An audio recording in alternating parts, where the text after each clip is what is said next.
It's going to be game one, MattheGreat versus Orange.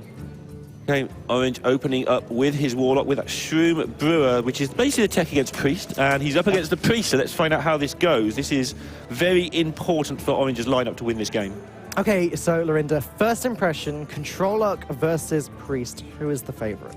I mean, I feel strongly, normally, that Priest is the favourite. Yep. That's how I feel about this matchup, and it's a strong favourite. Derek also challenged me. You were there. We were having a 80%. lovely conversation about it. I said, that's sort of 65 or so. But the Shroom Brewer means that the Priest has a lot more work to do. They can't just put you down to 15 and, you know, kill you the next turn. It's funny how much 8 extra health can do, isn't it? It's 8 extra on top of the 2 Dark Packs, on top of the Spell Stones. It's even more. And at some point, you just break the back of the opponent. At some point, it's just too much for them to deal with. And I know that the Dusky Boys in particular feel that this is just enough to push them over, so they're big favourite against Priest. Well, we're going to get to find out in this match. Yeah, I just want to say I have had confirmation they are both 2 and 0 in the Swiss, which is what we expected anyways. That's what I expect. When I see Orange, I expect 0 losses on the record. I like Orange. Yeah, I mean, he was the champion in Summers, I keep saying. So, yeah, he's a good player, and he's done very, very well. Got through his first HCT, qualified for Worlds. And very thoughtful player these days as well. Playtest's really hard too.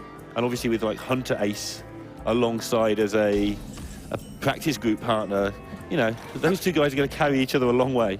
I mean, the team in itself is just so strong. It's not an actual team, right. I guess. Sorry, let's make this clear, yeah. But they can draw from their own team. They draw from the practice group as well, and they end up being very strong Hearthstone individuals. Looking at this game though, so is Shroom Brewer something that does get dropped on turn 4? I mean, no, I should imagine he holds it in his hand until after either Alex Straza or he starts getting blown up by the opposing Anduin. Okay. And then just, hey, you've got to do even more damage. Hey, you've got to do even more damage. But he's going to put some pressure on, otherwise Matt's just going to be able to drop minions and start hitting Yeah, them. I mean, that's what I'm thinking here. It might be tempting just because there's 2 of them sat in his hand. Doesn't really have anything else he can do. He can't tap and then play nothing. So now it's going to be Doomsayer or Ooze, I guess. And Doomsayer just makes a lot of sense. Yeah, it's a shame for him that he hasn't got much of a follow-up play. But you've got to play the Doomsayer to stop your opponent doing anything, of course. Buy yourself a bit of time. And sometimes the Warlock, when you do have these cards like Shroom Brewer, sure, that's a good piece of tech, but it's going to sit there clogging up your hand, getting in the way for the next 2 or 3 turns. If you get Rin, how are you going to make space in his hand to fit in the seals? Right. Especially before you get Gul'dan, you don't want to burn a card until you've got at least Gul'dan safely locked up. So Orange has got to find a way early to start dumping stuff out of his hand, and for that reason, you know, we're probably going to see the Beetle here, but if he wants to just dump another Doomsayer, we might see that first. It is funny how more and more over time in Hearthstone do we see that being a vital mechanic. Like, oh, my hand is too full, I'm going to start burning cards. Not even because of cards like Naturalize, but just because you don't want to play anything. And it's just a funny direction the game goes in sometimes. Yeah. Rogue is another big example, right? When you've got Valera, you're playing Zola the Gorgon over and over again, you end up with a full hand very quickly. Burn the quest if you're not careful. It's been seen before. It has been seen. And I mean, the other thing that kicks in obviously on limits is the wide. Like for Paladin Shaman, you can only get 7 minions on the board. So these limits imposed on what you can do do actually make your thinking space harder. Yeah. If you could just play infinite minions in Shaman, I mean, you'd end up with a board of 0-2s and 1-1s and eventually kill them for 7 with your 39 minions. Big shout out to Skulking Geist for a second, because that just removed 16 health's worth of healing from Orange's deck. I'm not sure if we mentioned it yet during this game. I'm sure you have at some point today already, but that is vital. That is 16 extra health that Orange could burst his way back up. Just gone in 1. Yeah, and Orange is not getting the pieces he would really want here to get his game in order, but he's not facing any pressure yet, so got plenty of time with that life tap hero power. Gonna go with the snail. It looks like not the most exciting set of picks. Something like a rotten apple bomb in this matchup would be really nice. Yeah, he's probably trying to work out, can I ever play a Sleepy Dragon? But he's actually just going to go for it now and start putting some pressure on. No Duskbreaker present in MattheGreat's hand at the moment. Not really all that much for MattheGreat to do at all. He could Cabal Shadow Priest, the slug, I guess. Yeah. That's sort of it. The slug. Sorry, stubborn gastropod. Thank you. Slug. Sorry, is it a no, it's a snail. It's a It's a snail. snail, yeah. Oh, my bad. Definitely a snail. I should definitely not call it a slug anymore. I mean, I call things anything I want to be honest, so I can't really pull you up on calling one thing something slightly unoriginal, slightly original. All right, so we've talked about Orange's game plan. Let's have a look at what Matt is up to. I mean, he is also accumulating a series of cards that he's hoping to combo out with later, but his hand is also clunky, just like Orange's is. He's not really going about his game plan of getting Anduin shooting down. Has picked up that Shadow Visions. Be interesting to see if he tries to get that done early so he can pick up an extra Mind Blast. Yep, because he already has one in his hand. If he saves it, there is the risk of not getting any extra ones at all. He does have a big dragon in his hand, a big dragon that has the potential to cut Orange's health in half at some point, but then it does need to be followed up with immediately, and Orange has healing to play around the Alexstrasza, like you said before. Yeah, so the more Mind Blasts, the more you can deal with each healing. So each Mind Blast extra is going to deal with one Shroom Brewer, we'll say. So it's important, as we can see, for Matt, with these open decklist formats, to get as many of those Mind Blasts as he possibly can. Have you seen that Stonehill's just been pretty These aren't great rubbish either, are they? this whole day? Yeah, Orange is just like, where's my Void Lords at? Void Lord's not getting nerfed, come on. Yeah, Orange is trying to sort of interfere with what Matt's trying to do. One of the bigger threats in Matt's deck is obviously that Primordial Drake, so Orange is playing this on turn 7, going into those 7 and 8. Actually, no, that's wrong. So this is actually not what I was going to say. I thought it was going to turn 8. Is this a scream board? Is this... Yeah, it's a scream board. Yeah. Matt's going to scream this away. It does give Orange more chances for a better Stonehill defender later on. It does, but... It also dilutes the deck. Means he's going to win the fatigue, but yeah, he's not going to find that Rin anytime soon, but he probably doesn't even need it. He's getting the mana together now. He's going to start dropping Void Lord. He obviously could do with Gul'dan, and the Scream will slow that down, but he still has life tap and plenty of health available. Yep. As long as he's above 15, he doesn't really care how much health he uses up, as long as he's a bit careful, obviously. Gets a bit dodgy after several Shadow Visions have been played and Anduin is out, because the potential damage goes up to something like 22. But for now Orange is okay. As he's getting some extra tape put on him for good luck. Call it that. Yeah, happens a lot with some of these team shirts. Second Void Lord picked up from Orange here, but that's not really his game plan. Void Lord doesn't do much, he just sort of sits there and stops Matt from doing stuff he's not planning on doing anyway. Yeah, not a whole lot going on at the moment. It's hard to know who that favours because it's giving Matt time to set up all those extra Mind Blasts, but it's giving Orange time to actually start setting up a useful board, get closer to Ring, get closer to Gul'dan. Obviously, Gul'dan makes Matt's job so hard just because that free healing every single turn. Second Mind Blast drawn already. Orange is never going to know that. Ah, there we go. That's what the Cabal Shadow Priest is for. Okay. Right. That's way better than taking the snail. And this gets much harder now for Matt because of those two Mind Blasts in hand, but Orange, like you say, is never going to know it, which means he's going to have to play around multiple Mind Blasts as soon as he sees Shadow Visions later on. And Matt's actually in a position where he can just start forcing damage at Orange here, but still a way to go before that matters. Yeah, the Cabal Shadow Priest on the Void Lord is actually really good because along with removing it immediately, it means it doesn't come back from the Gul'dan later. So it's even more likely now that Matt can deal some chip damage with minions. He's not in a bad position, and now you see why people are running Cabal Shadow Priest and the Acolyte. The Acolyte, to steal things. It's like the old Stampeding Kodo with humility stuff going on. Right. Oh yeah, even Shrinkmeister Cabal Shadow Priest. Yeah, all that stuff. Priest likes to do this stuff. Like we see the extra burst that Priest has had to add to get around Warlocks these days with the Holy Fires and now. It does the job as well. After an Anduin, one Holy Fire is 9 damage. So 9 damage one turn, another Holy Fire next turn, another 9 damage, including the Hero Barrels, obviously. And although Orange is comfortable with this lineup with the Shroom Brewers, Matt has really stacked this deck up with damage. It's going to be interesting to see whether the Brewers are actually enough as this game of cat and mouse continues. Without the Gul'dan, I don't think they are, personally. Yeah, Gul'dan being drawn sooner rather than later is definitely what Orange wants to see. But also MattheGreat, at the same time, he hasn't drawn Anduin yet. And it's sort of a race for who can draw which one first. That's not all that decides it, but it's a big advantage for whoever does get it. And about now, Orange is going to have to start tapping. Stop tapping. His health total is getting low enough. Second it hits that 15 mark. Yeah. And his hands full. Yeah. Things are just getting that a little bit difficult for him now. Does anyone even play anything other than Nimsy now? As their hero? I don't think I play Nimsy. Yeah, I mean like the players. Oh. In tournaments. In tournaments? Nah, in tournaments I see a lot of Gul'dan. Obviously you're familiar with the top 5 legend meta, but talking about just these mediocre players that are playing tournaments. Please, you're making me blush. Full Northshire, so he doesn't have it at the moment, but Anduin will happen sooner rather than later with these extra cards being drawn.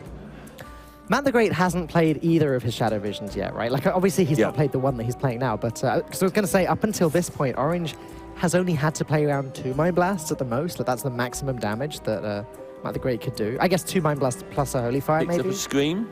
So, wow.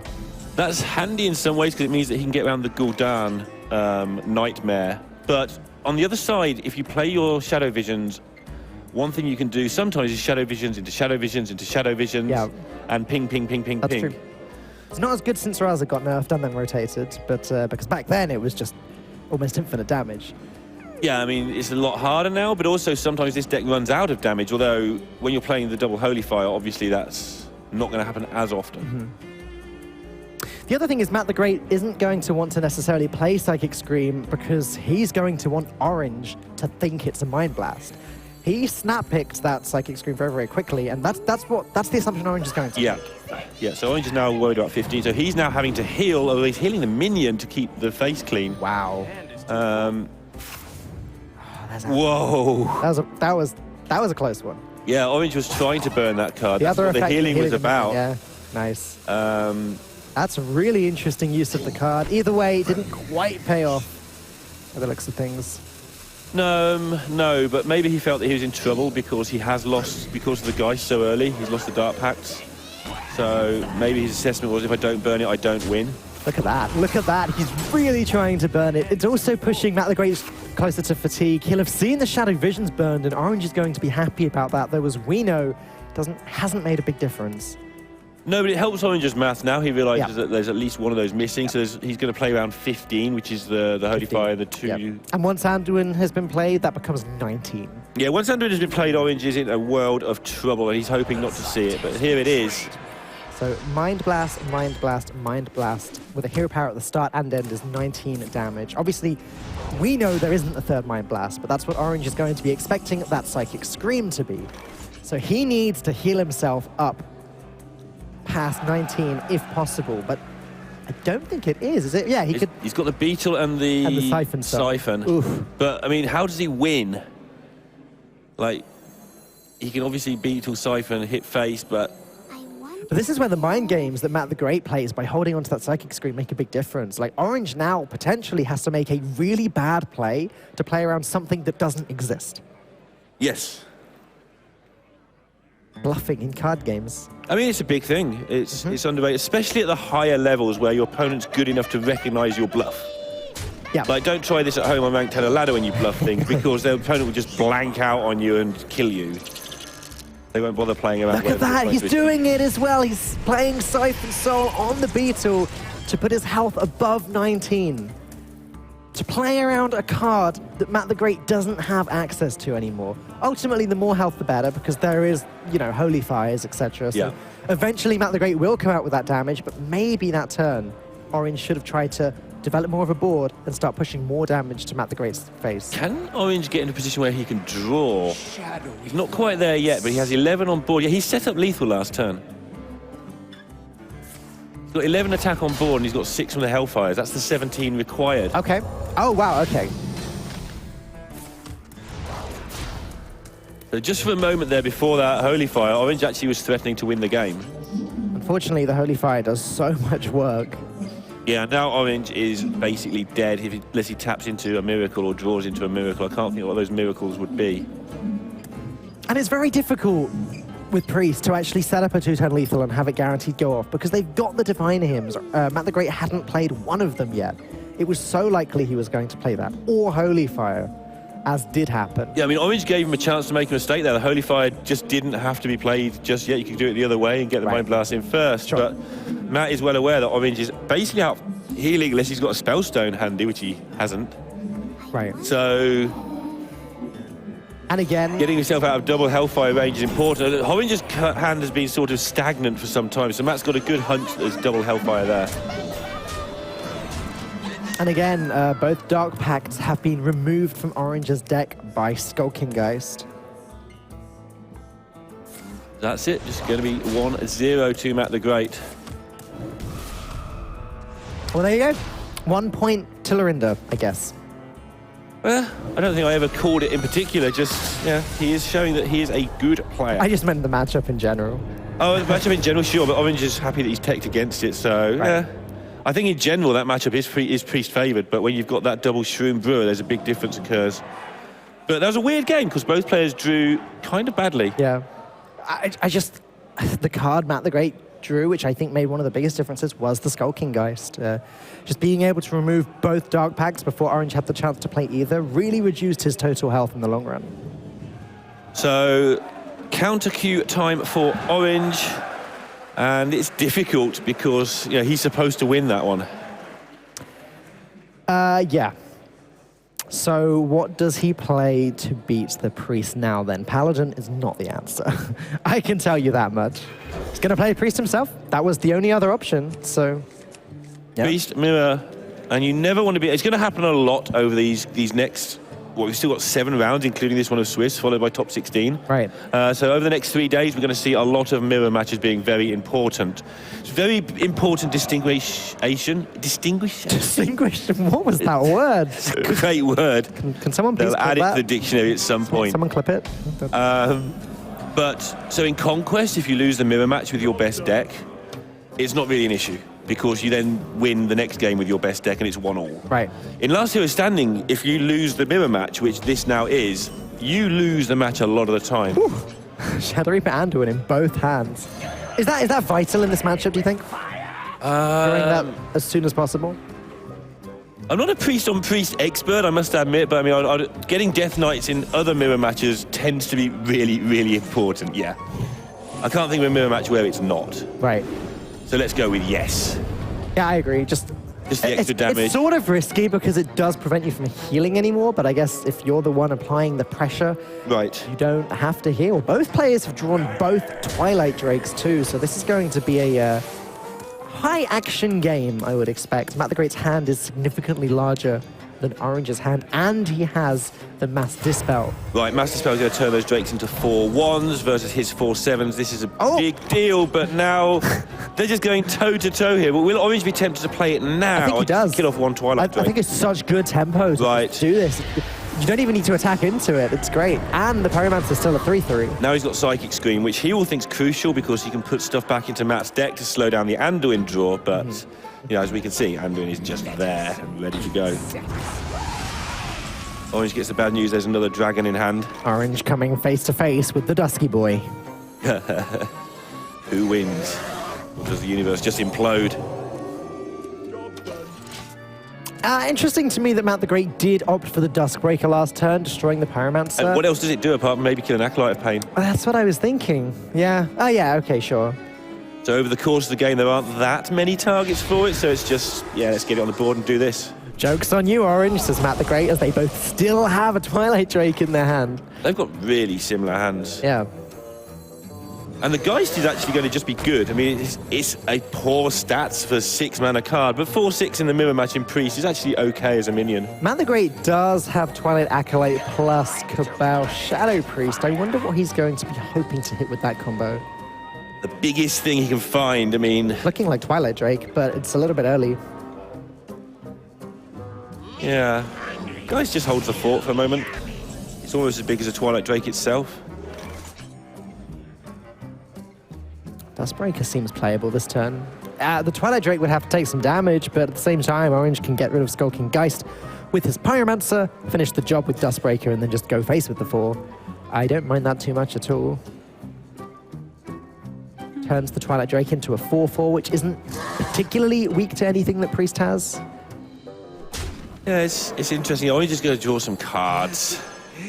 Oh yeah, Divine Hymn's really good, actually, yeah. He'd like to have got more out of it, but this will do. Couple of cards. That's not bad. That's not bad. I think he just plays it here.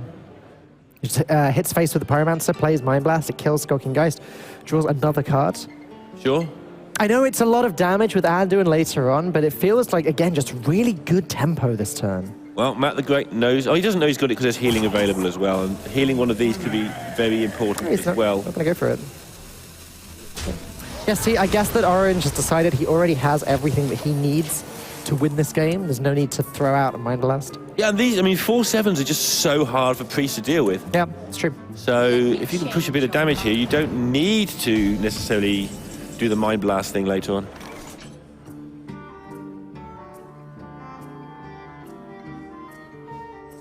And actually it's going to matter a lot that he did heal the Drake, because look at this trade coming up now if he wants it. The Drake and the trade. Yeah, the extra point of health is going to keep it alive. Yeah, the only thing I have to say about that is that that would mean a lot of damage is going into minions rather than into the face from Orange. It was why I liked the Mind Blast so much last turn, because it wasn't just the 5 damage, it was the extra 3 damage from the Pyromancer as well. Like, he doesn't want to keep wasting damage and putting it into minions when he has the opportunity to start pushing face. And what is this Shadow Priest actually doing now? Yeah, not a lot, right? It's not going anywhere in a hurry, you're right there. So... Matt the Great is in a tough position. Yeah, I mean, he can draw cards, but he's already got a handful of cards. It's funny, we were talking earlier about how vital Shadow Reaper Anduin is. Like, Orange didn't play his on turn 8, and it doesn't look like Matt the Great is playing his on turn 8 either, because just keeping your opponent off of the board is more important, I guess. Yeah, they both do so many minions that they're just making this tempo game go, and Orange is winning the tempo game so far, but that's about to start to change, I think.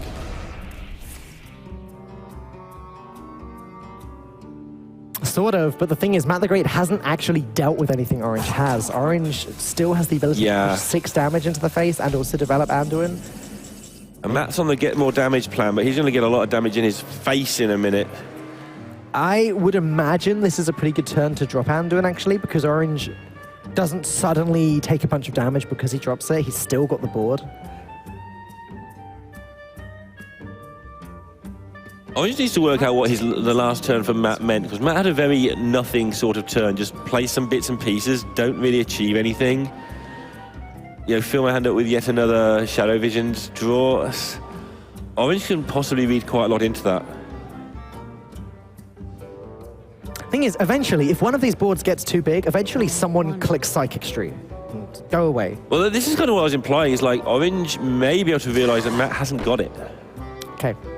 It doesn't necessarily mean that by any stretch, but the fact that Matt did so little when a Psychic Screen would have been fine makes me think that Orange knows he hasn't got it. But then he played the Shadow Visions afterwards, which could now be a scream. So I'm half right in terms of what Orange did this turn. He's still trading into minions. I guess killing the Cleric just makes sense, though. It just prevents more card draws, as Matt the Great does finally pick up a Psychic Scream. Feels like a really bad turn to play it, though, because now all Matt the Great would be doing is removing what Orange currently has on the board and allowing Orange a full turn to slam him in the face with all of the burn damage he has. Yeah, this turn around as well, Matt's got a bit of a better board state. He's finally chewed through most of the health on these minions. He's still in a great spot, but, you know, he's not been in a great spot since about turn 3. Which is interesting, because his hand was just Twilight Drakes and stuff. If Matt the Great wasn't going to deal with anything Orange has now, sorry, I believe Orange just has lethal next turn, especially if he gets Mind Blast with that Shadow Visions. Right. Which should be pretty likely at this stage. Yeah, it's usually 3 and 4 if they haven't. We haven't seen the death if he's got one, so... Okay, now it's not lethal because the Twilight Drake can't attack in anymore. Right.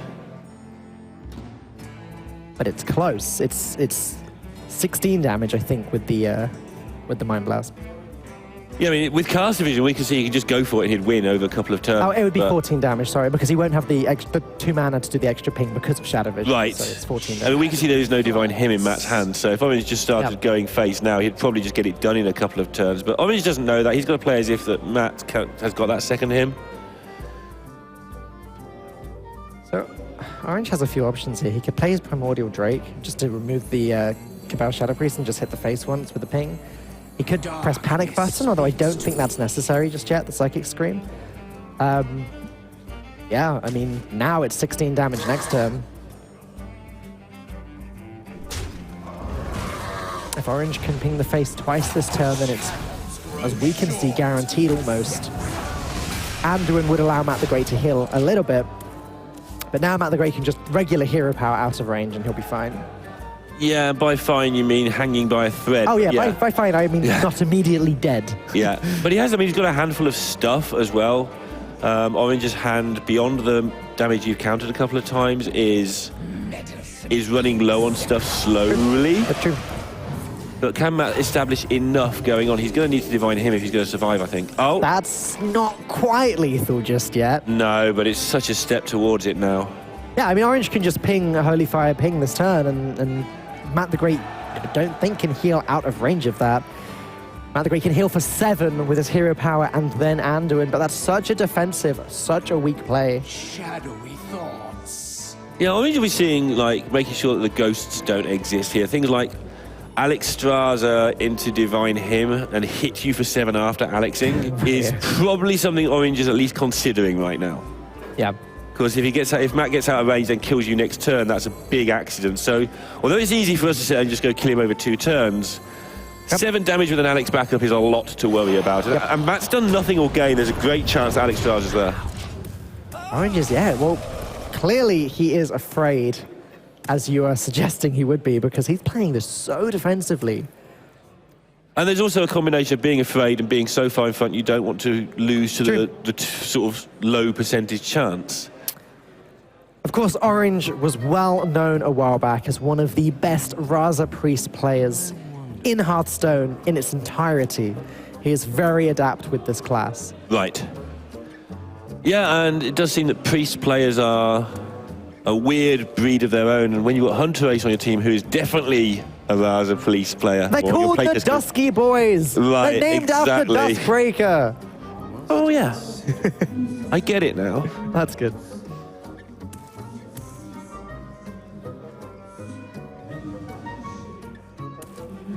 Well, Matt's trying to work out how he can get this done because he hasn't got Alex Straza. Like the stuff we were talking about isn't actually going to come to fruition for him, which means that Orange should be in a good spot. And for Matt's situation, he is looking a bit desperate right now. Yeah, so he's going to put up his own blockers. Oh, healed the minion. That means a 3rd Mind Blast will be lethal right now. That's not the 3rd Mind Blast, but Orange can't be far off. It just sounds like an arena conversation. Oh, I want to get my 3rd Mind Blast. I mean, why are you drafting Mind Blast in arena in the first place? Just incredible. What do you know? Mind Blast is a good card now. Never expected that to happen. Yeah. Well, Shadow Visions is the good card, really. Without even having a Malygos in sight, usually, at least. Or Velen, yeah. Orange is running out of things he can do that are looking good. I mean, killing his opponent is one that's looking pretty likely, but other than that, which is actually a good play, just killing your opponent, he doesn't have many options available to him right now. Everything in his hand, apart from the kill your opponent option, is kind of bad. And that may force him into making what we can see as the right play, which is just killing his opponent. Wow. But he's still going on the tempo plan. Yeah, and this is actually, like, in context of how will Matt deal with it, we've seen a lot of stuff from Matt already. So yeah, Orange is going to keep setting up these tempo-based boards. This is just the curse of being able to see both hands. Right, it's really, you've got to filter out what you can see and try and work out what they're thinking, right? If you just go into this without thinking about that, like, from our perspective, it looks like Orange just doesn't want to kill his opponent because he's just pinging minion after minion. But from where he's sitting, that's the safest, most consistent way of winning the game. As MattheGreat picks up Divine Him, had to not take Mind Blast because he's in such a scary position. Yeah, and he's acknowledged, he's registered it because it would be interesting. It'd be very tempting for him to just not worry too much because Orange surely would have killed me right now if he was going to. Right. But actually, he's happy to just draw those extra cards and set up another board. Still not going to be lethal because of the Divine Him, but that's... And Orange is actually running out of stuff. Like, looking at Matt's hand, he still has his Anduin to play when he gets a moment, and he may get a moment the way it's going. He has some minions. I know Harrison's not exactly exciting, nor is Acolyte. Alex Straza's just a damage spell. But all put together, compared to what Orange has got, as soon as Orange clears a board and doesn't go face, if he hasn't got enough to kill Matt with, which he may end up having if he does go for this, I think Matt may be turning this around, is what I'm saying. I just cannot believe I'm watching this. Again, Orange played Anduin, Matt didn't, so our discussion about, you know, what is it important to draw it? Maybe it's not. However, Matt having to take Divine Hymn from his Shadow Visions does mean later on he's going to be coming up with less damage than Orange has the potential to do. Right, they have the same hero power they cancel out, except Orange can use his more than once per turn. Yeah. So that will win out. But now Matt may just have a chance to start getting his own stuff done. He can play Harrison and the Twilight Drake here, having just seen a Psychic Screen that took Orange a long time to play. And then what does Orange do? How does Orange win the game after this? Matt is out of Divine... Oh, he's still got one hymn left, right? One was from a... Yeah, one was from A Visions, you're right. So, he first 9 damage, 15. I mean, from where I'm sitting, if Orange plays Ping, Holy Fire, Ping, it puts MattheGreat down to 15, then... But how do you stop, like, Twilight Drake Harrison just mullering you? To use a good old British term. Good question.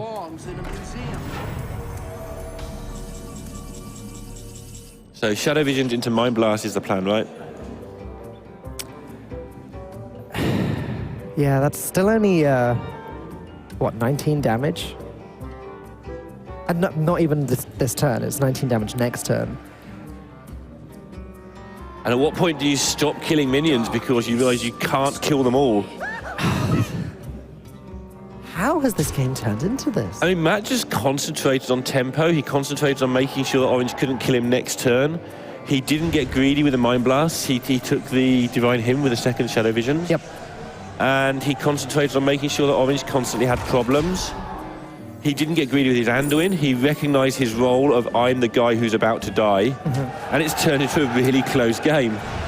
But that's why people love the Discover mechanic so much. Ever since it first reared its head with League of Explorers, Discover just adds this extra layer of skill into this game because it's not completely random. It's controlled RNG. You choose your path based on the situation, and it's making these consistently good decisions that lead you to greatness in Hearthstone. And Matt may be starting to prove that he is Matt the Great. I mean, I think this guy is a terrific player. I've been lucky enough to see him in 3 or 4 tournaments now. Like I said, I didn't know him before, like October, November last year. But having watched him play, he's not just a threat for this tournament, he's a threat for the whole year to, you know, maybe Worlds is a little bit too early. I don't think he racks up huge chunks of ladder points. Right. But certainly in LAN events, he's formidable because he's really unflappable. Even as a newer guy to the scene, he just isn't. He instantly settled into the stage role. A lot of people take a year to just sit in that chair and not be nervous. Right, this is now 2-turn lethal for Orange, set up, ready to go. He's gonna it's Holy Fire the Face or the Mind Blasts. Holy Fire the Face now would be another 7 damage, putting MattheGreat down to 13. Triple Mind Blast plus double hero power is 19 damage next turn.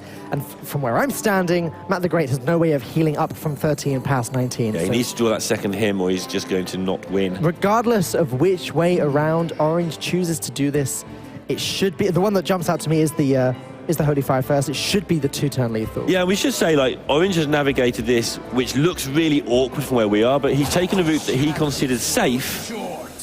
And it's looking like he might get proved right on that safety net.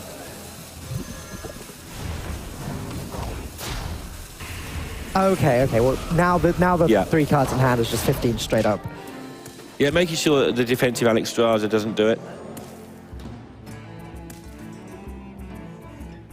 So even though he's played it safely, he's still going to win, having looked like he might have, like, not thrown it, but like not taken the right route for what we could see. I honestly was starting to think like it was getting to the point that Orange was going to lose this game because he's playing too well. Like that was almost something I felt that was happening. As it happens now, when we're looking at how it's turned up, I think Orange won regardless of which route he took. That's why it's such a good route. He took the safe route, which meant he got it done even against the worst case, and the worst case is pretty much what Matt threw at him. Yeah. I mean, that turn with Harris and Twilight Drake just looked like it was going to get it all done, and it didn't. So you can see that Orange's line was definitely correct. When you've beaten the worst case, having not taken the gamble, the kill you in 2 turns route. And I think he would have lost if he'd gone the other way, because Matt would have maybe got out of range. Right. Yeah, potentially. Either way, it's been a very interesting game of Hearthstone. We've definitely seen something that I think you won't see every day on ladder. Like, as soon as someone on ladder sees, oh, I've got 2-turn lethal set up, I'm going to go for it. I think you'll find most of the time it happens. But Orange, with that incredibly safe way of playing the game, does take his first win with the Priest. It is now up to MattheGreat to counter that with his Warlock or with his Druid. Yeah, and I'm assuming that the Druid is just going to be a Spiteful Druid. Again, no access right now, but Spiteful Druid is going to be pretty interesting to see if the Priest can deal with that. Yeah, I'm still hyped. I still want to see Taunt Druid. You must be the most boring person on the planet if you want to see that deck. I know Sottle likes it too, so that backs up my claim. Wow. Shots fired. Here's a Taunt minion. I kill your Taunt minion. Here's another Taunt minion. No, it's going to be Spiteful. You can breathe that sigh of relief unless Taunt Druid suddenly runs. There's a phrase I never thought I'd say. I'm breathing a sigh of relief because it's Spiteful Druid. I mean, sure. Could have seen, of course, Muzzy's deck that he brought to HCT, which is basically just Wisp Druid, Savage Raw Druid, with all that strange stuff that only Muzzy can play going on. Just wanted to say, MattheGreat throwing away the 1-drop, keeping the 7-mana card in his hand. Throwing away the 1-drop, keeping the 7-mana card in his hand. But it's Malfurion and it's infinite armor, so yeah, power to you. Yeah, and that's going to make it very difficult, of course, for Orange, especially just not having that much damage in the decks. And this is, I don't think many people, I don't think enough people realise how easy it is to lose a game of Hearthstone before you play a card in this game. You throw away that Malfurion, you've thrown away whatever edge that is. Matt's obviously prepared because he's a top player and knows what he's keeping, so he doesn't throw that edge away. But a lot of people who are losing at Hearthstone say they're playing perfectly, even at like rank 10, when they're clearly not. Yep. Even if they're playing really well with the cards they have, they may have thrown away the cards they needed later on. And even before that, you say, like, before you play a card, preparation, bringing the correct lineups, and then the mulligan, both are just vital parts of the game. Yeah, preparation in particular for this tournament, where there's a lot of very similar lineups, I think, oddly enough, is key, because if you bring one of those similar lineups, unless you know the matchup better than anyone on the planet, and towards the end of a meta, which is where we are now, a lot of people know the mirror as well as you do. Yeah, you've got to find another way to get your edge. And there's a different type of preparation for open lists as well, like, and different sort of type of playing when you're there. When the lists are closed, there's a lot of scouting, a lot of, again, practice teams asking each other, what have you seen, what have you played against, etc. This eliminates that. They can just look it up online, see what the deck list is, and play against that. But it's just very different. You're not going to surprise your opponent, so anything like that is out the window, any strategy like that. Yeah, it's just who knows the matchups the best, and maybe has that little bit on the day that helps them out as well. Preparing for Swiss is also very difficult, because if you're going to something like HCT against 64 players, you know they're all top players. Preparing for a Swiss in a LAN like this, what I'm saying, there will be something like 100 players this tournament who wanted to come to Dreamhack to play a bit of Hearthstone, strong casuals, maybe come with friends and family to have a Hearthstone weekend away. Good enough to beat the top players on their day, and you've got to be able to beat those guys with your lineup. You can't go too far away from the norm, otherwise you start losing to the people who just play their level 1 good decks. Right.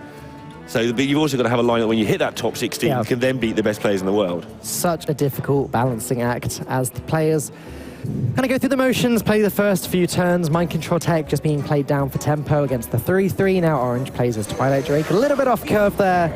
And MattheGreat really is just waiting until he gets to his turn 6 Spiteful Summoner, turn 7 Malfurion, turn 8 Lich King. And that Druid of the Claw, not a bad draw at all. Yeah, Druid of the Claw is really good in this deck. It wasn't in there at first, was it? No. Not for the first sort of 2 or 3 weeks. And then it's just like, why aren't we playing this really good Hearthstone card from 2014 that Admirable invented? It's not been played for a while, has it, Druid of the Claw? Right. In recent Hearthstone history. But it's a strong card. Versatility is a very strong thing for a card to have. I don't mind when my taunt minions sometimes randomly have charge and kill my opponent. Not randomly, but you know. Yeah, I know what you mean. Yeah, if they randomly have charge, oh god, what a mechanic that would be. Everybody's favourite things all in one card. 50% of the time this card has charge, 50% of the time it hits you in the face. Spiteful Summoner buff. 50% chance at charge. All right, 12-12, 40% chance of that. We all know that one. Yeah. Something that's made Hearthstone a lot more interesting and complicated over the last year is, we've just seen it here, this interaction between minions with lowish health, highish health compared to their attack. So the minions stay on the board for longer now. Yep. It used to just be, I've got a 2-3, you've got a 3-2, trade or face. Sure. But now it's like, how do I want to get through your 4-6? Should I attack it when it attacks me back? Who gets the... Oh yeah, like big minion combat is very tricky to do. It is very effectively. difficult. And it's actually one of the reasons, sorry, that I quite like the Taunt Druid, because there is a lot of big minion combat. No, joking aside, that Taunt Druid is a very interesting deck to watch the first few times. The trouble is, if you watch a lot of it, and I've watched a lot of it, like you watch Taunt Druid versus Warlock enough times, your brain starts to leak out your ears with 3 9s and 1 3s. But yeah, I do agree that it's actually very complicated and very intricate. As everyone knows, you can silence a frozen minion to undo its freeziness and allow it to hit the face immediately. Right. Well, you can do that when the minion's attack has gone down to 2 as well, as Orange just experienced with that 12 health he just lost. He's at 10 now and has to play Anduin to get rid of that Deathwing. Yeah, and he's going to be met with Lich King, most likely. Yeah. And he has no counterplay currently, but you know, maybe an Alexstrasza changes that in a hurry. Matt was really quick to play this. I mean, I'm not surprised, but you know, his options were pretty strong with Malfurion being there as well, start getting that armor. But he's just going to end the game now with Tyrantus. So Twilight Acolyte gone. Shadow Keeper Anduin played. Psychic Scream, yes, that is what he needs. Oh, there it is! That's a card. Told you he was good. Actually, I've been telling you Orange is good. Actually, you have. I like Orange. Is there something we should know? Okay, so down to the half, watching at home, won't be pleased by all this Orange talk, I'm sure. Okay, so Lich King, another pressure. He's seen that Orange is scrambling with top decks to get rid of these boards now, so just keeping that pressure on with the Lich King. Okay, that's the second Psychic Scream. Yeah, he doesn't want to use it, but he's going to have to use it, and then Matt the Great can just do whatever he likes. This is the problem now. God, Matt could start complaining to the admins at this rate. I was winning the game, but then my opponent just kept screaming at me. Yeah, I can't even complain to Ben Brode anymore. Okay. And that's funny, by the way. I just decided to blank it. Oh my goodness. The Lich King has returned very rapidly to exert his frosty form of control upon the board. Okay, Orange, come on. You can't deal with this one as well. Ping, Duskbreaker, ping is only 7 damage. Oh, his Master Spell can draw him. I don't know what it can draw him anymore. Is there a death? Isn't there a death? Let's find out. Because I think it's the only way Orange survives. Yeah, Matt looking good for a 2-1. And for what I've seen of Matt's play, he does seem to be well versed in all aspects of the game, which is really handy if you're playing a lot of LAN events. You need to be able to play not just your favourite 4 decks if you're going to get to the very top of the game, but the 4 decks that you need to play that you think are the best 4 for that format. And that's a skill that's very difficult. Even the pros are playing this game 12, 14 hours a day. You know, to learn 16 decks against 16 other decks, that's 256 different matchups. That's a lot of matchups you've got to learn. Right. 240 for those who are going to pick me up on it. So Primordial Drake gets in the Lich King's way temporarily. Luckily for Orange, there's no Obliterate or anything to just dispose of that. But that anti-magic shell, given that both Psychic Screams and Anduin have all been played, that anti-magic shell is going to do some serious work. I just don't see how Orange gets out of this one. I'm not seeing how he gets out of it for some time, though. I've called too many games recently where the person behind has come back, so let's be a bit careful, but yeah, he's facing a beating. Then you can't play like 2 Anduins in your deck. That'd be popular. I mean, if that Divine Hymn was 2 copies of Mind Blast, then he would have won this turn. But that one card is not 2 copies of Mind Blast, and therefore, no. Well, can he survive? Can he survive and chunk enough into the opponent's face to set up lethal for next turn? Master Spell does. Don't forget, he doesn't know Malfurion. Take a lot of damage off the board. That leaves 11, 12 for hero power. Yeah, he can survive. He can survive real hardcore, actually. Yeah. That's a lot of surviving going on right now. And again, just like that, the game has turned. But, has it turned enough? The other issue problem. is Malfurion can just gain armor and gain more armor and gain more armor. And what's Orange's other win condition now? I don't think there is one. It's just deal a ton of damage with Anduin. Maybe he can deal damage quicker than MattheGreat can heal with his hero power. That's, I think, Orange's only out. But wait, is this going face? Oh, he's attacking with the hero power. He's got enough that he's not dead next couple of turns, so he's got plenty of time to decide to switch courses should this one not work. That's true. That's true. Ooh, this... I don't remember if one of those Mind Blasts, if both of those Mind Blasts were drawn, or if one came from a Shadow Visions or not. But if one came from a Visions, I expect we're about to see a third one. Gonna not die first. Well, he's not gonna die by the look of it. Here, Fungalmancer and removal, though. Maybe he does just get it done. This is insane! Let me change your mind. 6 health remaining. MattheGreat can't quite get over it yet. Now 12 health remaining. Yeah, Fungalmancer can buff up the 2 minions and allow MattheGreat a better trade, but he's not killing Orange just yet. Yeah, and just no way through at all. But he's going to get more done. Ooh, okay. Alex Straza's nice. Now Orange can't play that card. Yeah, that's going to be a big deal. I mean, it's only 5 more damage, but maybe these only 5 though. when your opponent is adding up for 3 a turn. You're just going to crank it up. Don't forget the Psychic Screams have been played, so Matt should be ahead in fatigue. Okay, so with the hero power going into the taunt, the 3 attack going into the taunt, the 4 damage can go face right now. Well, he's going to draw UI at some point. That's true. That's what he's waiting for. Orange is waiting for a combination of about 1 million things, and Matt's waiting for UI. Wow. And 1 million is a big number. It's a one with some noughts after it. Yeah, which Orange counted there many times. Orange definitely isn't looking for that many things. Probably not in his lifetime. Oh. That should help him survive even longer. 15 damage as well. Getting close. The heal from the Holy Fire is enough to save Orange from the hero power as well. Does it protect him from ultimate infestation? And then the defensive Alex could be a thing. If it does. Orange did play around defensive Alex last game to leave himself with 15 in hand the way he set things up. Yeah, so if Orange plays Holy Fire and MattheGreat draws ultimate infestation, that will be 1 off lethal. Okay. Is there anything else I'm forgetting? Leroy Jenkins is 1 more damage than that, so Orange probably needs to play around Leroy. Yeah. Sadly, hero powering the face, sorry, Holy Firing the face, hero powering the face twice, and putting the Cabal into the face, probably not an option. Yeah, he's got to start trying to chip away as well, so here he goes. But he does have to chip away, yeah. This should be lethal next turn for Orange. 16. Yep.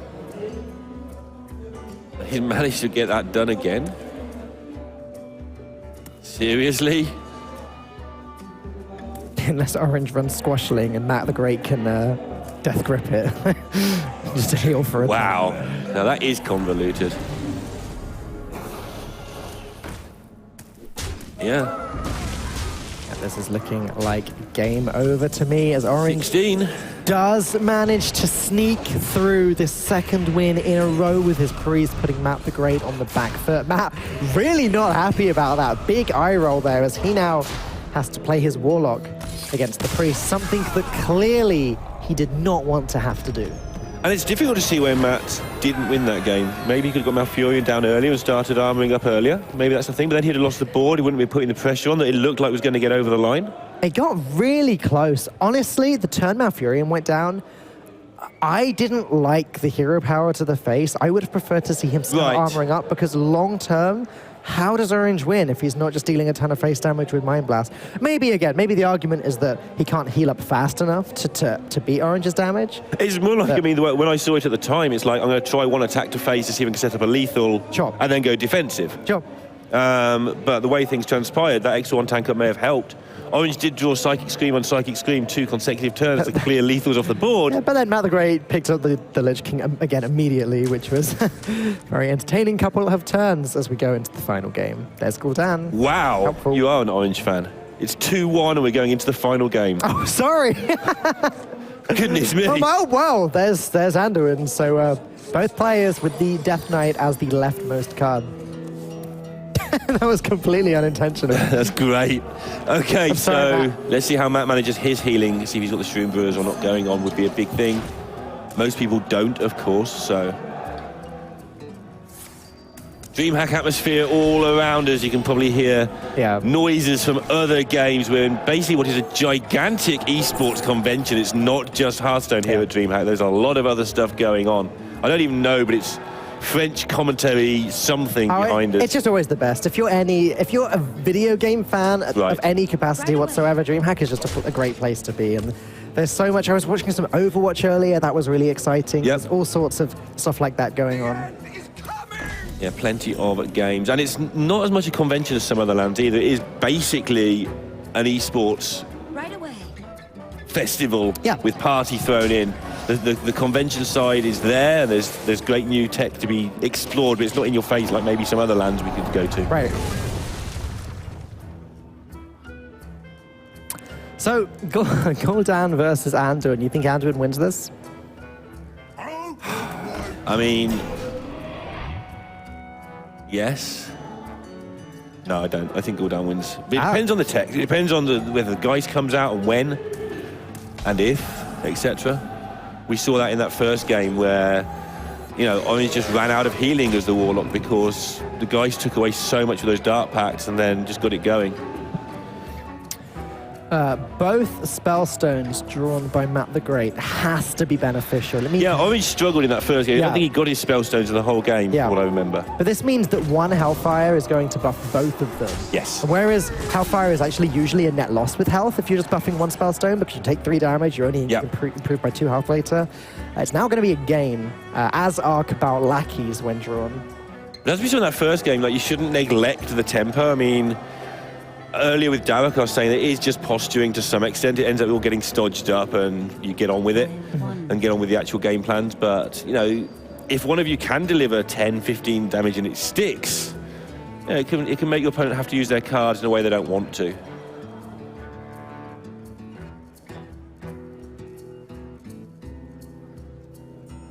I mean, so many choices, but none of them are great. But again, it's hand size issues. Got to do something at some point, otherwise your hand just fills up and you can't save all the Mind Blasts and stuff you want to save. No point playing those until after you've had extras, it just gets healed. So he plays out his faithful Duskbreaker, and Abomination is really awkward to deal with. Yeah. Can he? He can't. I mean, Priest struggles to deal with 4-4 minions. Have you ever heard that before? It's been a while, actually. No. Why is that, Lorenzo? Why? It's because the way that the numbers work out and stuff. Haven't heard it as much as we have in previous metas. There's no Shadow Word Pain in this meta, really. No, interestingly, because it's just not worth it, right? The decks that you would use Shadow Word Pain against are making so many minions that it just makes no difference to the board state. You need that AoE or that big minion removal.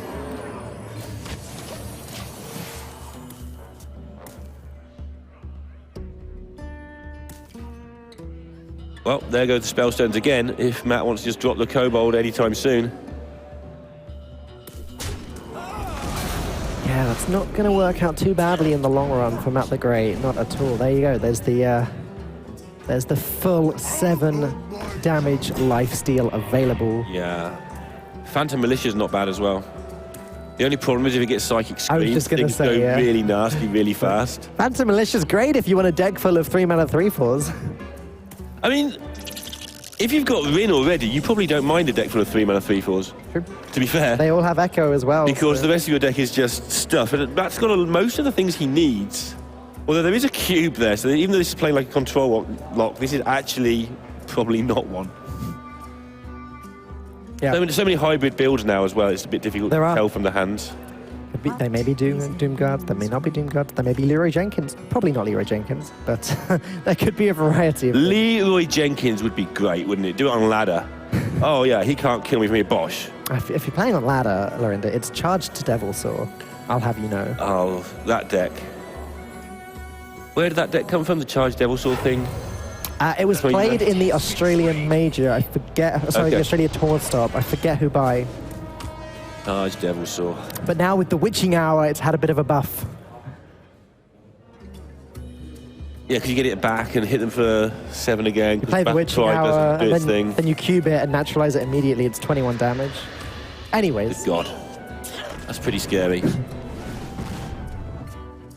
Well, Matt is digging for what I assume is Rin, but it could just be cubable stuff that he's looking for. I like playing the Dark Pact now as well. He knows there's a Skulking Geist in Orange's deck, so just getting that 8 extra health while he can.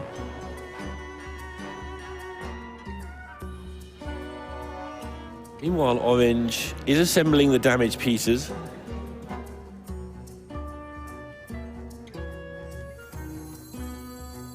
One thing he doesn't really want is minions chilling on the table for too long, because they're going to get Spellstone. Much rather Matt blows up his own stuff. So there is a Spirit Singer, so there's more to this deck than we've been giving credit for sure. Right. Well, we knew there was a cube, so running Spirit Singer in itself makes sense. I think off the back of that, is this one just... Is he gonna Spellstone this? No, he's gonna... Wow, okay. He's going for armor. This is very cool, because he gets the extra 6 armor immediately, then gets 6 more armor when they die, and then another 6 armor later on after the cube dies and they die again. That's some burst healing, that right there. Burst healing. Very clever. Except... Is Orange really going to do this? Is he going to take the cube and take MattheGreat's armor gain away from him? I mean, that's 6 burst damage, kind of. Yeah. So if you're calling it burst healing, this is taking that burst healing away, so I'm going to call it burst damage. Well, it is burst damage and also healing of his own, actually. Right. Not as relevant. The relevance of that is obviously the time. The downside is that Orange has left Spirit Singer Umbra on the board, and there you go, Void Lord going to do its thing. Generate some Void Walkers immediately.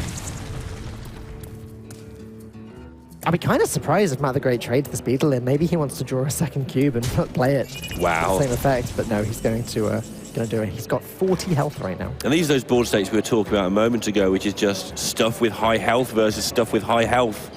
And learning these situations, getting good at these situations is something that modern Hearthstone players have to be good at. Wasn't so important in the good old days because there was 1 minion each and you knew if yours was bigger or not. Yeah, back in the day, Voidwalker was only seen in Zoo. I guess now it's only played naturally in Zoo, but... Yeah, you see one turn up from time to time at the lower ranks of ladder for no particular reason other than you can. Oh, he's setting up how he likes this. He's got to get rid of that Umbra, surely. Looks like it. Maybe there's not that many targets left, but yeah, you think it's doing enough damage, let's get rid of it before it does even more. Board clear. Your boy doing his job. There's my boy, says Orange. As he generates his beetles. And also that's a lot of pressure. Yeah, okay, Hellfire deals Yeah, with Hellfire everything, deals with it so easily, that's the thing. MattheGreat could just drop all down. Gets a board full of Voidwalkers, essentially. Maybe 1 Void Lord. Orange earlier played a Gul'dan and didn't get a single Void Lord off it. He just got 6 walkers and a 2/2 from a... Void Daddy sitting right in the middle of his babies. Yeah, that's nice. Nice symmetry. Symmetry, yeah, very nice. That's what every Hearthstone player likes to see. Maybe not Orange right now. Yeah, Orange has got his work cut out here. Look at that. Like, the healing hasn't even started for MattheGreat here. Orange's got to chip through his armor before. He's going to have to do minion damage or he's not going to win this game.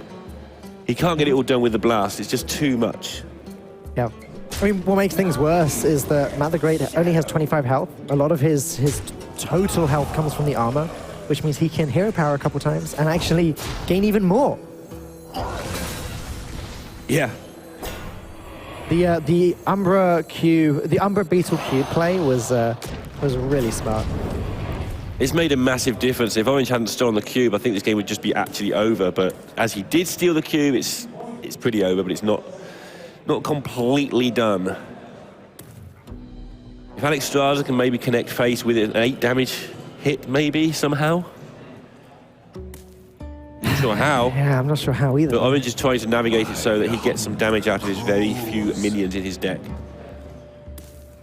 If the board stays the way it is now, Pyromancer would do some serious work next turn. But yeah, I mean, Matt's just not going to let it happen. In fact, there you go, full board clear. Just with Defile. Didn't even need the Defile, actually. Just hero power and trade everything would have worked. Now the process of just killing Orange begins. Very weird draw from Matt. Still no Doom Guards in sight, which is interesting. I expect MattheGreat must. Well, he's got Nether, so probably not. Oh, okay. Maybe it's just control with a cube. I've seen control with a cube before. But with Umbra as well, that's where it gets a little bit weird. But you saw what he did with it. Oh, it was fantastic. Yeah. Can't deny that. And that's the other thing, that the pros preparing for this tournament have this meta within a meta. It's like, we're going to put more healing in our Warlock deck because we know you're putting more damage in your Priest deck. Because we know this is going to be a matchup we're playing all day today. Right. That's true. 9 cards remaining for MattheGreat. 12 cards remaining for Orange. It's so difficult to call this one, but like you said a couple turns back, it's going to be really tricky for Orange to deal the damage that he needs to deal. I was about to say, maybe he wins the fatigue game, but then he played the Acolyte, so obviously that's not something he's considering. Yeah, it's just looking grim for Orange, but we've said that a couple of times already, and he is obviously a master at navigating this Priest deck. He's obviously put in the time and effort and knows all these situations. If Matt does get it done, he's going to have his Paladin left, so it's still going to be uphill for him. No, it's not. I'm losing the plot. Orange is going to have his Paladin left. Yeah, it's going to still be uphill for Matt. Yeah. Right, we got there.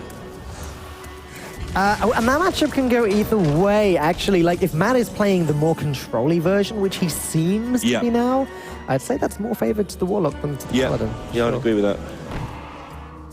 Like, is it control lock or cube lock? Well, sort of both, by the looks of things.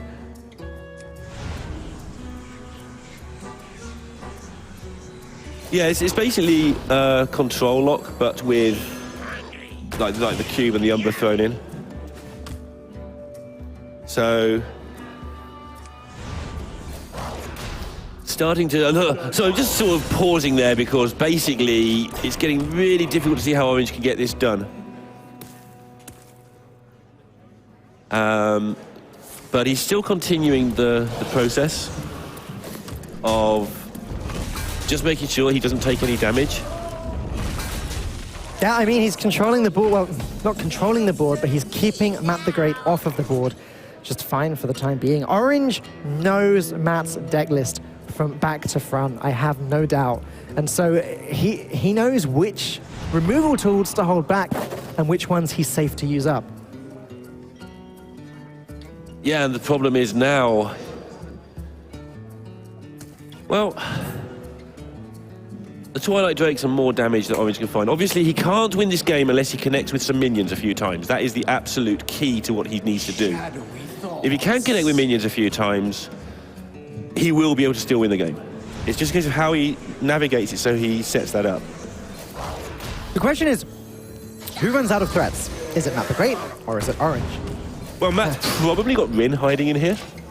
That's true. Which gives him... But they're really, really pathetic threats at first. Sure, they are.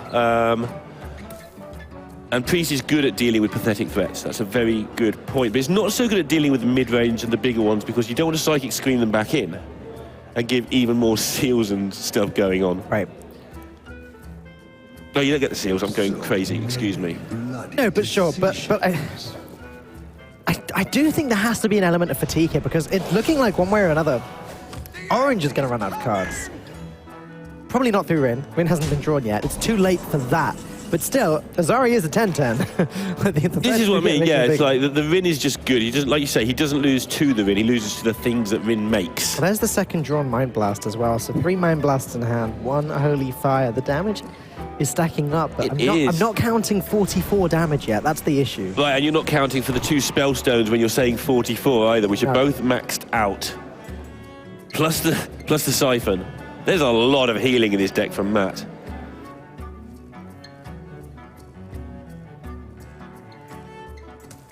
Matt didn't want this matchup. He queued up the Spiteful Druid. Right, he thought that, yeah. But then the Druid is really bad against the Paladin. So he wouldn't have wanted that matchup anyway. So it may have been a case of, let's get the better matchup for the Druid rather than let's get the better counter for the Priest. That is sometimes a factor that people overlook. That is true. I have to admit, it's been a while since I've cast Last Hero Standing, and yeah, that is definitely a big factor of it. It's not just about the immediate matchup, it's about planning the entire series. And it's very easy. I mean, it's very easy to slip into this counter mentality, and most players do. Just from time to time, it is better to queue up your not necessarily so good matchup. I think the matchup was probably good anyway, don't get me wrong. But you don't want to run that Druid into the Paladin.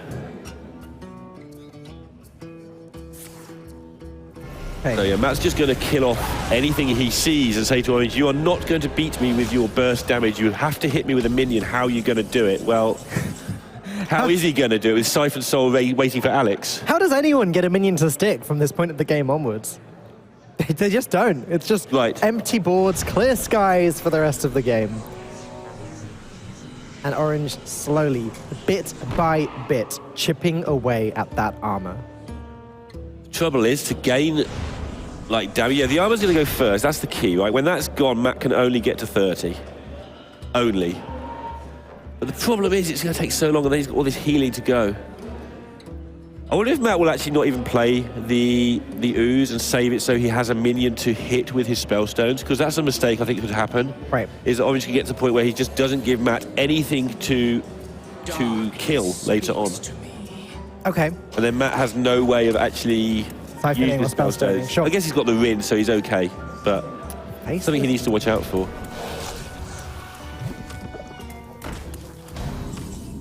Maybe this is just cube lock, and the skull and both Doom cards are in the bottom few cards. I don't know. But there's a Nether, a Siphon.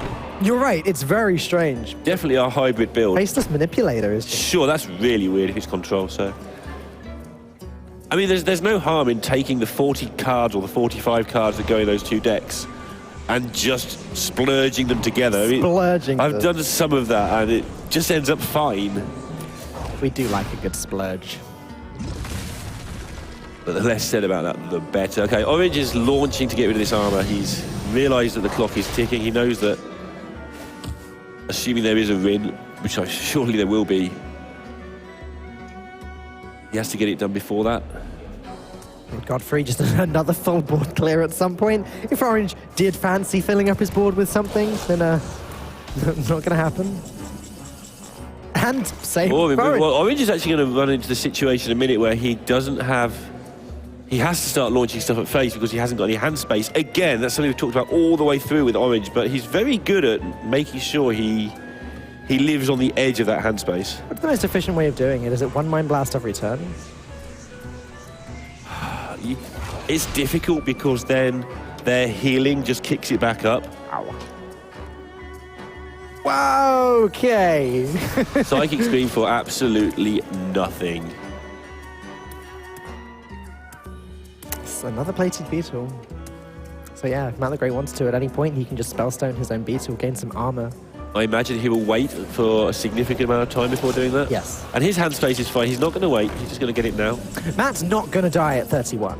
Sure. The Priest cannot kill you from 30 anymore. That's not something it can do. Yeah, like the way you say anymore, because it could kill you from so much before with a You've Ratha. like 80 before or something Yeah, stupid like that. absolutely ridiculous. I loved it. Okay, so Orange making more space. And the grind on the new set of armor begins. And we get into the fatigue area, which cards are There's notoriously good at working out. Rin as the penultimate card in the deck is not exactly what any control lock player wants to see. We're going to know MattheGreat's deck list one way or another, sooner or later. So it's one Faceless, one Umbra, one Cube as the weird cards. Okay. But now Orange is the one having to heal and balance killing minions and stuff, and slowly but surely getting into a bit of trouble here. It's not going to happen, Orange. It's not going to happen. We've already thought that before. Yeah, okay, Orange, you can master spell this Rin, but then what? And then he starts fatiguing as well. So let's count up damage and healing. Orange has 15 Mind Blast points and a Holy Fire. That's 21. Yeah, so Orange can deal 19 this turn alone with Mind Blast and pings. But then the thing is, Matt heals up back to 30 again, and then GG. I mean, if they run out of cards, you know, Orange's Hero Power does 2 and Matt's does 6. So those cards have got to be worth 4 damage each to make it level. Yeah. Then You're right, like assuming both players has 15 health. Then and yeah. no cards, yeah. And Orange's not wanting to master spell because he then takes more damage from fatigue, but this way he's going to start taking damage from actual things on the board, so it was a really difficult calculation for him. But yeah, Matt can just start to work on these. There's no hurry. You're not going to try and get a rushed Azari to win the game. You're just going to keep putting a little bit of pressure on, because a little bit should be enough.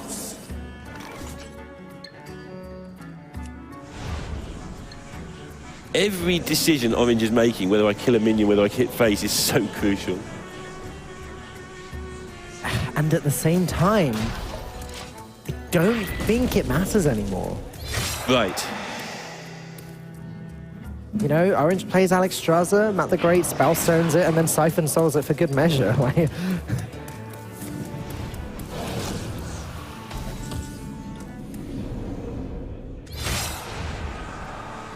Orange is having to deal with these minions one by one.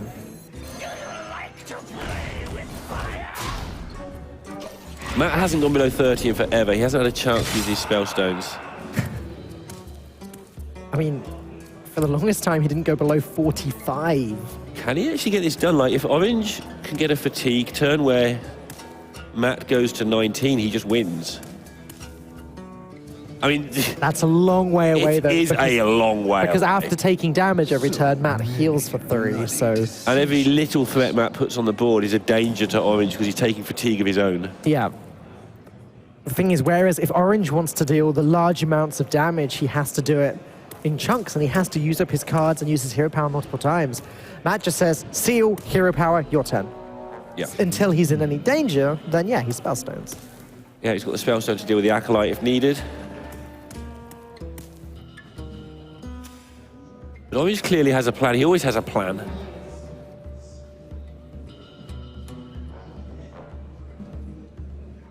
I must be. Siphon own face. That doesn't seem good. Siphon opponent's minion seems good though. That's 3 healing that is wasted, and I'm doing the old air quotes Dalek thing. It works when you tell Twitch chat you're doing it. I don't tell them anything if I can help it. Somebody else's job. It's actually not. Yeah, good point. Okay, so decision time for Orange. He's now at the point where if he plays stuff, Matt can react to it quite easily. If he doesn't play stuff, he's going to lose. Okay, so he plays Alex. It puts MattheGreat down to 15. MattheGreat plays the Spellstone. Obviously, it puts him at 22. I guess he has to play both Spellstones. Or... Sure, but why not? That puts you back to 29. Minus fatigue. Yep. Oh, that's the thing, minus the fatigue, so... I mean, the fatigue isn't 11 or 10. And Orange is taking fatigue. He's got 2 more turns, I think. But does Orange just die next turn to hero-powered double Hellfire Fatigue? Yes. Okay. Cool. Well, we've solved that problem then. And again, in theory, he should know. No, he does. He knows his opponent's deck does. He's been keeping track of the cards.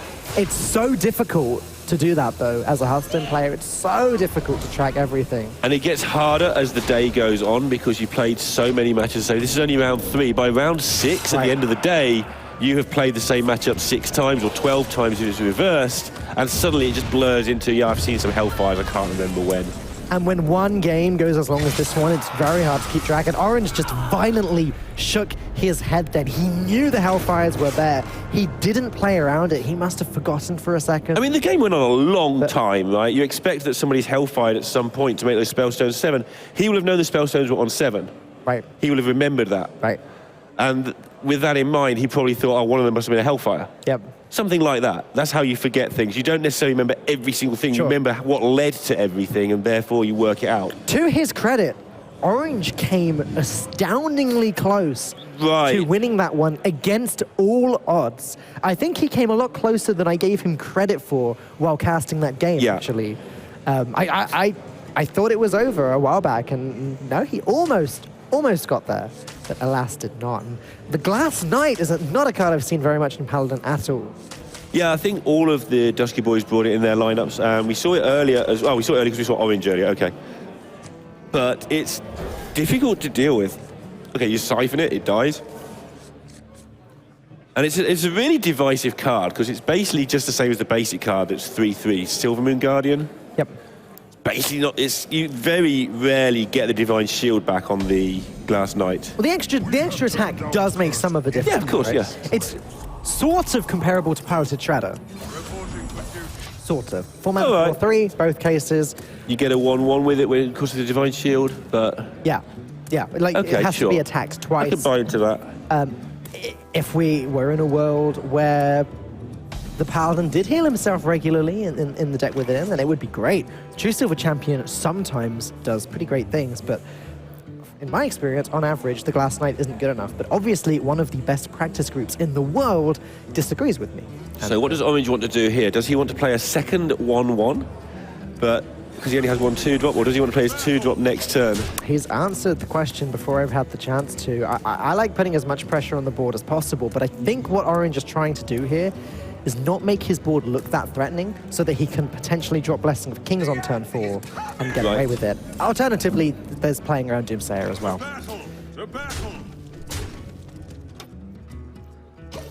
So, forces out, well, doesn't force out, the Doomsayer does its thing.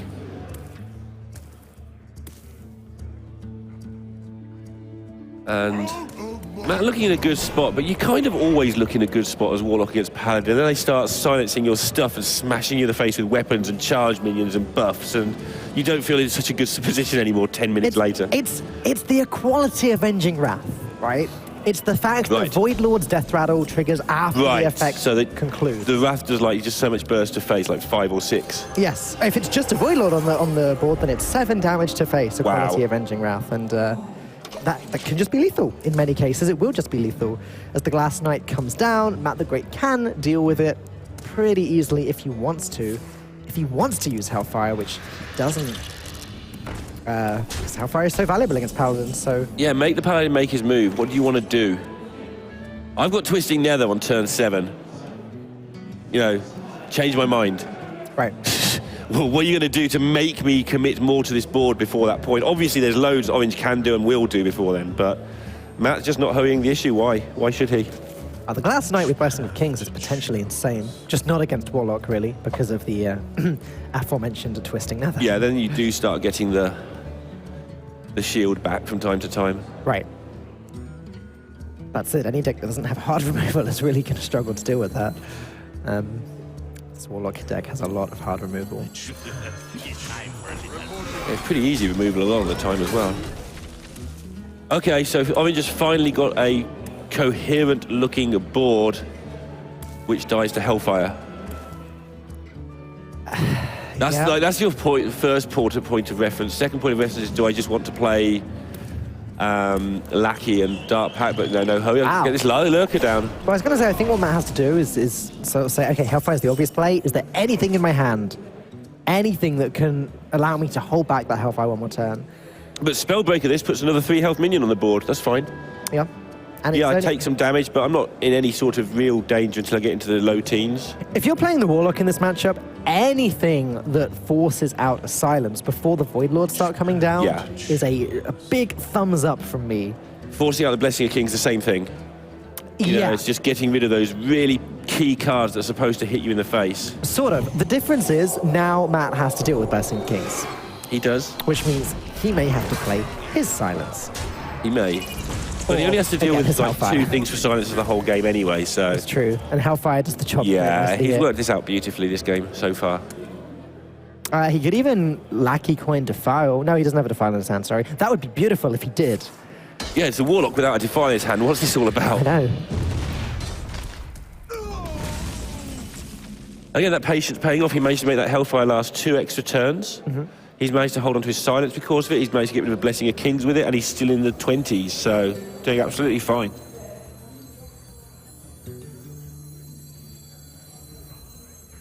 Orange is mounting up for some big turns at some point, though. Second Blessing of Kings with the Spellbreaker, you know, it's a lot of damage if you've got something on the board. But Lackey into Doom Pact. They should really nerf that Doom Pact card. It gives you a lot of health. I don't know. I'd double it. Like it's 16. Double it, 16? And also, Lackey nice. is too expensive. Make that cost 4. If it was 8 armor, that would be better, like, because then when you could do it on your 30 as well, and just... 16 armor. Come on, Lorenzo, we're buffing. Sure, okay, let's make this card really good. And... There's that Faceless. For the 5th game in a row, Matt's looking like he's in a great spot. Yeah. Yeah, I mean, he's got the second Void Lord that he can coin out next turn if he doesn't want to play the Twisting Nether. And if he does, he just Twisting Nethers and gets rid of a load of stuff. We can see that Orange's reload isn't that great as well. Yeah, no call to arms drawn yet from Orange is always a bit of a shame. No Loot Hoarders and Thanoses and things, you know. Thaunoses, excuse me. Long day. I've not been to the cinema recently. No, not at all. Spoilers. Spoilers, I've been to the cinema. Yeah. Well, Matt found a swift solution to not just the board, but probably the game, to be honest there. Getting his own offensive minion that clears the board up and threatens lethal. Well, the quality of he hasn't got the second Hellfire, but Orange doesn't know that. This will usually deal with the board. It's going to take 4 hits into minions as long as he doesn't, you know, get the really low chance where too many of these go face. Oh, this is very similar, actually. It's going to be 1 less missile. Maybe he has a Vicious Scalehide in the deck. This is several less missiles, actually. This is emergency levels. Oh, now it's not. Now it's only 1 or 2 less missiles. It was actually 1 off lethal anyway with the Hellfire, but yeah. The commander lives.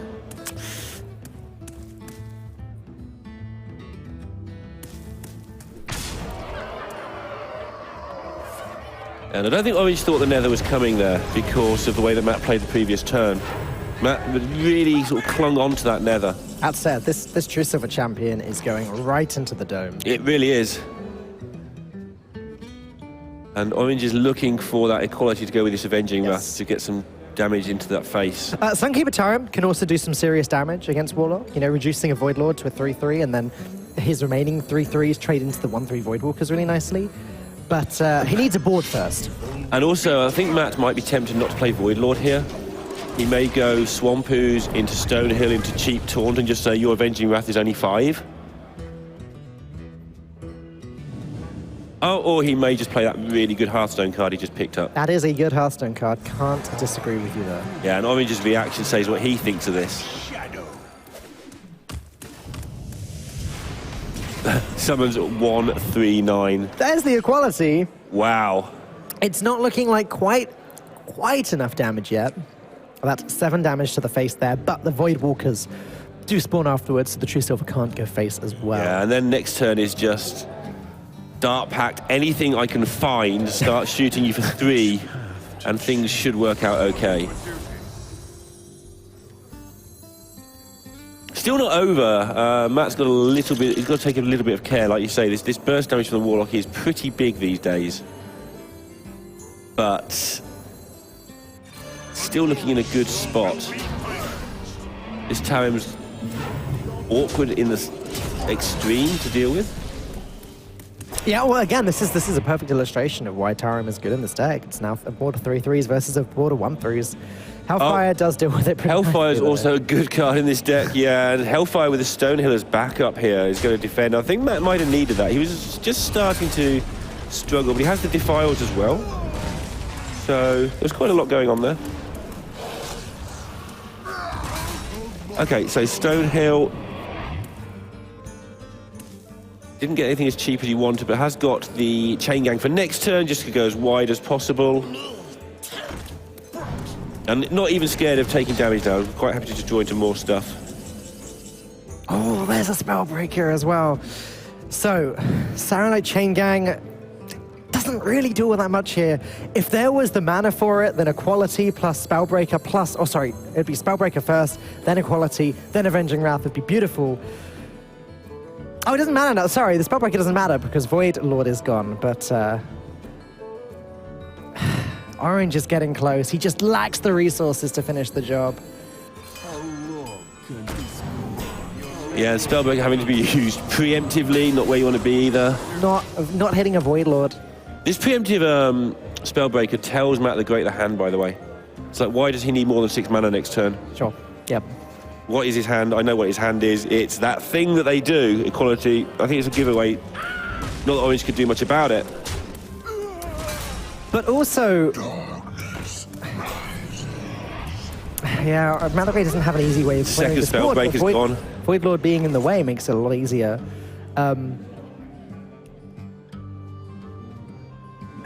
This is so awkward now. Consecration and Avenging Wrath. Cards that work beautifully together. All of them do, but not quite here. Yeah, Orange prepared for this last turn, but not enough damage for follow-up. His out is really the next Avenging Wrath again next turn, using it for more. But I mean, Matt's on 22. This is how silly Warlock can be. He's taken a beating the entire game, and he's on 22. And Orange is actually going to clear up the board here and trust his Avenging Wrath next turn. But what's he going to do? How are you going to kill Matt now? Your cards don't do 3 damage each unless you stick a board, and you're not sticking a board anytime soon. But if Matt's hand is precisely a load of garbage, then you can, then you've got to play for those outs. Yep. Matt's hand is probably good enough to actually occupy the board, and even though he has no removal spells, just occupying the board shut the Paladin down now. Just the fact that Orange hasn't drawn Valenier or sort of any of his big value cards yet is not helping him out either, and I think it's too late at this stage. Yeah. How long will this go on? This went on a long time. This has been a fantastic series. Nearly every game could have gone either way, the way we've looked at it. Yeah. This one's been a bit of a grind from fairly early on, but even then, for a while, it looked like Orange was going to find a way, but he gives it up, and... Matt takes the 3rd win of the series. That is his 3rd win in the Swiss as well, going up 3-0. Orange is now 2 wins with 1 loss. Yeah, 9 rounds of Swiss in this event. So 3-0 is a fantastic start, but 2-1, no, by no means out of it. You're looking at around 7-2 is usually pretty much the... It's usually pretty close to being an exact cutoff, give or take. I was talking to some of the UK players earlier who were 1-1 at the time, and I was talking to them, and I said, "Good luck, guys. Got to win every game now from this point onwards." And they said, "No, it's fine. We can probably lose 1 more and still be fine." But I'm not so sure about that, especially when the first loss was as early as theirs was. Last year, one of the UK players went 0-2 at the start. They won 8 in a row in 10 rounds of Swiss. Wow. And qualified on 8-2. Oh, my goodness. So that was kind of funny. I think he then lost in the top 16, but there you go. Runs have to come to an end. Okay, well, it can happen, but for Orange now, he has got a lot of work to do leading up into the future. We have got another game coming up next. It's going to be Vadu versus Mr. Clown right after this.